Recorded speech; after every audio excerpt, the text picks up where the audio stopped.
On December the 19th, 2023, EA followed the trend started by Spotify of making a little end-of-the-year summary and delivered to us the stats of their player base for several titles, including The Sims 4. First of all, I'm no marketing expert, but I really don't understand why companies jumped on this trend wagon without understanding the key success. The Spotify wrap-up was fun when launched because it was personal and tailored to each single user. I mean, okay, it's cool to see how many babies were born in The Sims 4 this year, but wouldn't you have liked to see a little wrap-up video of your own stats?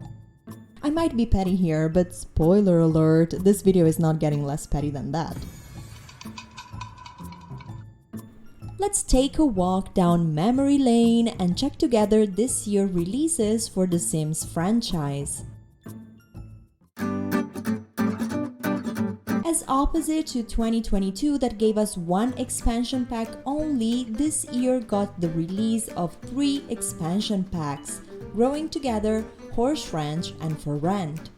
1 stuff pack, Home Chef Hustle stuff, and not 1, not 2, not 3, not 4, not 5, but 8 freaking kids. There's so many, I even forgot the majority of these. Cause let's face it, these kits are literally set dressing collections that look promising from the artwork on the cover, but make you feel so empty and stupid when you load them to the game.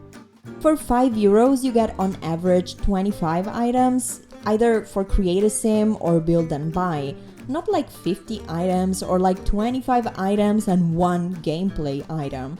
It's really not that much, especially if you play the game a lot. 1 kit only can't even furnish an entire room or dress 1 entire outfit for a sim. I've made a quick calculation and turns out that if you have purchased every title from this year, you have spent around €180. And sure, if you have, it means your game has all the content from the kits and you have received 3 new worlds. But let's zoom in for a second, shall we? Let's talk about the little parts that don't make much sense. Growing Together promised us a deeper take on family gameplay, the life stage of infants, and the world of San Sequoia. However, it's been 7 months since the expansion released, plus several updates were done to the game, and we still have a ridiculous family tree with no improvement in the relatives' relationships. Sims don't recognize any family connection to, for example, wives or husbands of their own aunts or uncles. And cousins after the 1st grade are not recognized by the game, which always pisses me off because why do I have to keep track of the family's development in a pack that's about family? Not to mention the emptiness of San Sequoia and its gameplay, which gets shaken up only with earthquakes at this point.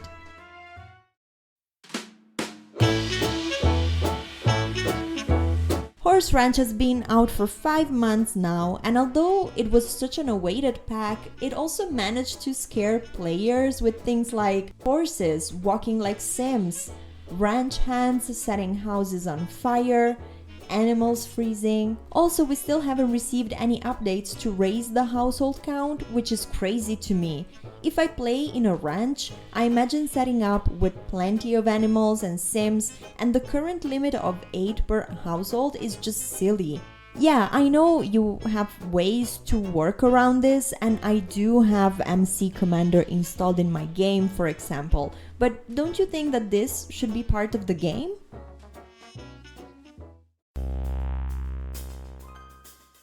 And finally, Get Rented, the most recent expansion pack, is delighting us with landlord career that is not paying the landlords and bugs on the bills amount for tenants. Okay, I do have to say there are no complaints from my side on Chef Hustle, but also, come on, the pack just gave us a pizza oven and a waffle maker. It would be crazy if it became unplayable. It's not even an expansion pack, right? Right?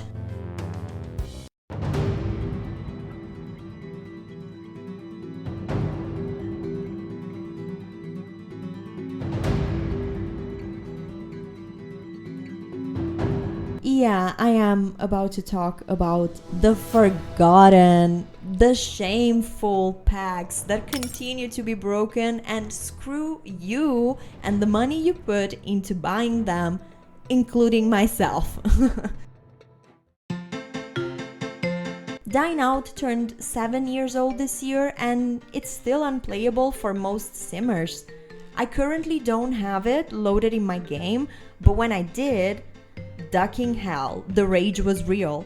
What's the point of a pack that contains one of the most common things in humans' day-to-day life, which is dining out, if Sims spend 10 hours of their day at the venue just to get seated, eat and pay, which means they will get out of there sleepy as hell, bored, stinky, or needing to pee.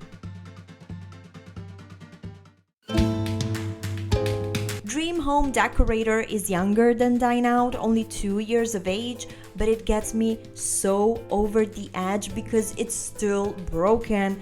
What's the point of playing this career if I get stuck at a job with no pay and no recognition? Once I found myself stuck at a client's lot with no way to get out of there without interfering with the job event. I got so desperate that I thought about letting my sim die in there. And lastly, wedding stories. And this one hurts me so deeply. Because when they announced this pack back in 2022, I was so excited about it. I love family gameplay and I love weddings. But the only thing the pack does is making wedding a horror story. Sure, I love that I can create wedding venues and all the prep to the wedding and the different event types. Don't get me wrong, I am super grateful for those. But I also wonder, why do I need to have my Sims taking pictures for the event objectives to be completed? Why can't Sims sit down at the venue when I tell them to, instead of dancing next to a random speaker? Why are guests of the wedding sitting on the freaking aisle? Why isn't the game remembering the Sims I picked as efficient, Sim of Honor, or Flower Paul? And what are these wedding stories if Sims forget whatever sentiment or memory they gained with guests or their spouses?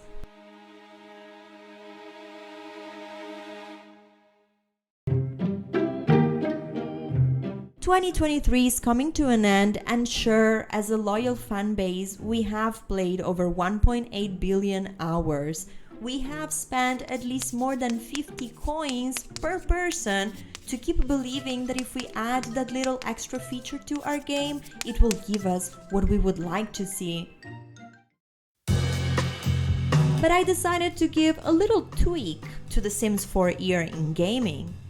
Just to remind myself that it's been 9 years since the game came out, and although it has improved so much since the beginning, the reason why I still play has a lot to do with my own passion and loyalty, not EA's. So yeah, I understand that they're happy to tell us that we've created 568 million new Sims this year, but wouldn't it be refreshing for once for a colossal gaming company to play it humble and thank their active community for still sticking around? Wouldn't it be nicer if instead of gaslighting us with the stats on woohoo and ham and cheese sandwich, they listen to the community when it comes to the current status of the game?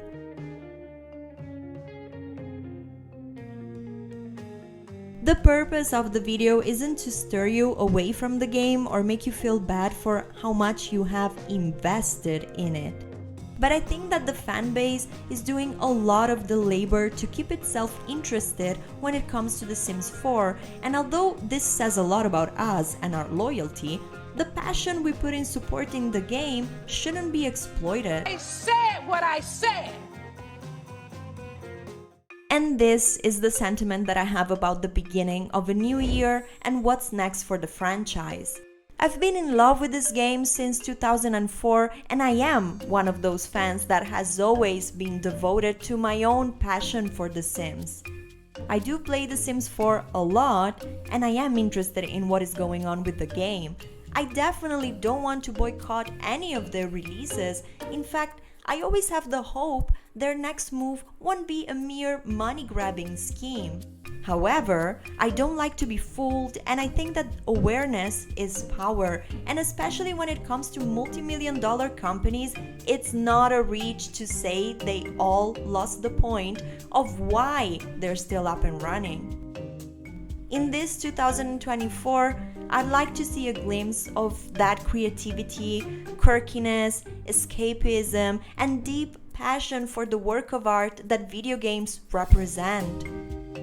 But if they want to keep serving us drama, gaslighting, and jokes, we'll be here and we will be calling them out.